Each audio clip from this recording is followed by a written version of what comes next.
So to make this easy for everybody and for myself, the way in which you explain Jilly juice is how in which you explain the world out there. Okay? So Jilly juice is a trifecta. Now, I had a trifecta of certain things back like last year when I had other focuses like antibodies and candida or yeast and then some hormones or something, right? And that was where my head was at about a year ago. So some of you are still buying into my information a year ago about the Illuminati and all of that. And I'm going to say, I have evolved from that, and I'm hoping that all of you will evolve from my information from a year ago, which is relevant, but not really. It's relevant in very small circumstances, but not the overall picture that some people want to believe. Okay, so the whole trifecta of Jilly juice is biodiversity, biochemistry, and the elements in the periodic tables. Well, biodiversity is viruses, parasites, protozoa, proteins, and fungus. And did I say bacteria? Yeah.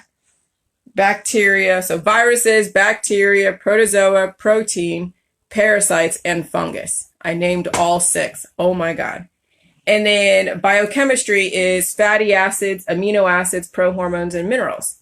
So that is a component of biodiversity. That's what biodiversity, that is what makes up the biochemistry. And then you have the elements of the periodic tables, which impact biodiversity, but it's necessary and it's part of biodiversity. And so the Jilly juice is the right kind of biochemistry. It is like a mini human without the arms and the legs. It is the biochemistry of the body that the body needs. And if you have any imbalance in that biochemistry, then it gets rendered inert. So if you have too many heavy metals in the Jilly juice, like with the pink salt, it's not going to be as active or as effective, which we have since found out. So you have to have the right type of elements and minerals and ratios to have it work correctly, to be as active in the jar as well as being active within you. And so that's how I've broken everything down. So we're not playing in the, too much or too little. We're not playing in, the name garlic, pollutant, toxin. Those are all industry words and terms to make you choose one thing over the other. Now I changed the diet. So I changed the salt. I even changed the ratios as far as the 50% cabbage and kale and the 50% water and salt. Now I'm saying, 25% cabbage and kale and then 75% water and salt. Because I would rather have you guys have even less of the pulp, because I know that some of you will pack your stuff tightly anyway. So it's going to come up to be 75% cabbage and kale and 25% water and salt. So if I can err on the side of lighter on the cabbage and kale and have more of the juice, which is the intention, is to make this a drink, not a side dish, then you guys would understand that you need to flood your system with these nutrients, and then the body will do what it needs to do. So I changed the ratios even in just what it's supposed to look like. I changed the diet to where, eat whatever you want, and then your body will let you know what it is that's too much of. So if you eat like a fast food, when you're on the J juice, right, and you've done like your waterfalls early in the morning, and then you go and eat a fast food, let's just say you do that, and you get all this mucus, well, your body is now so sensitive, it's going to let you know that that's too much of a certain acid that you already have an overabundance of, that it's in the process of trying to release.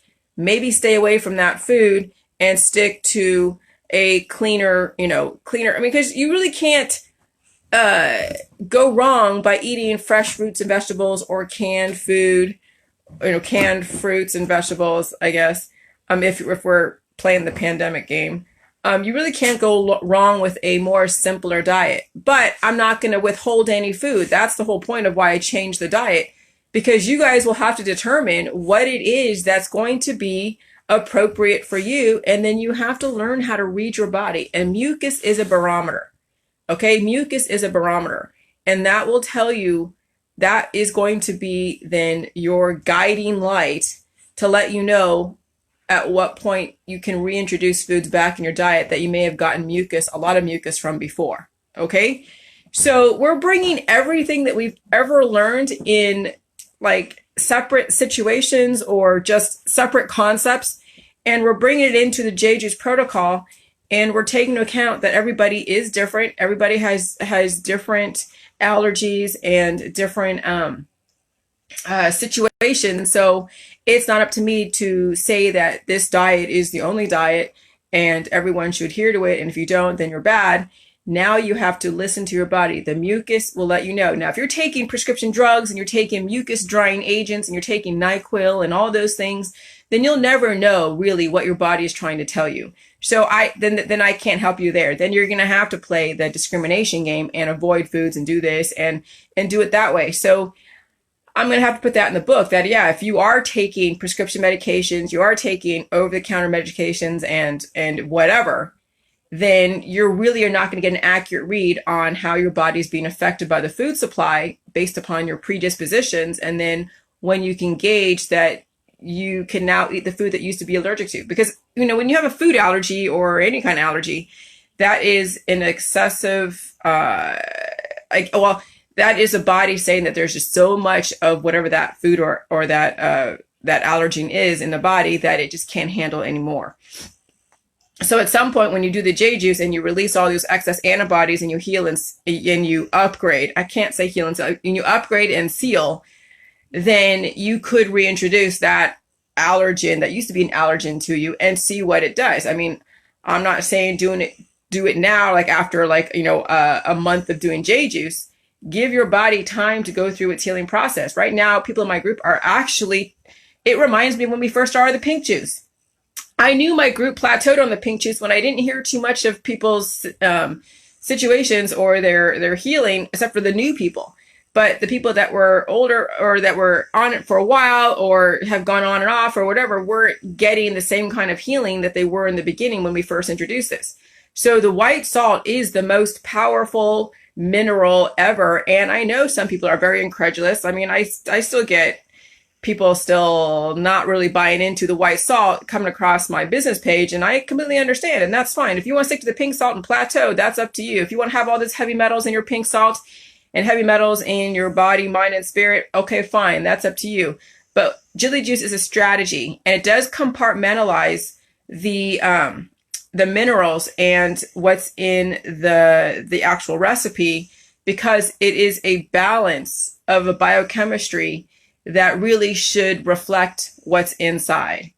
And, you know, having the pink salt with all those heavy metals is not a reflection of what we are after as far as a good balance of biochemistry, because people were not getting the level of healing that I was expecting. They were, but they weren't. They were still getting benefits and I was still getting testimonies. However, I wasn't getting near the level that I'm looking for. And I know, and I know this, you can only blame the internet and the trolls for so long. People do want to heal and they do want to understand all this. So anyways, so there's I'll be writing today. So you guys have a good day. Just want to keep up relations, pay attention. The pandemic is here, you guys. Okay. So, you know, people are getting colds and flus, and those with pre-existing conditions are going to be affected the most. And just, you know, pay attention to your friends and family and what they're doing so you can kind of see where I'm coming from as far as confirmation, and keep doing the J Juice. All right, bye.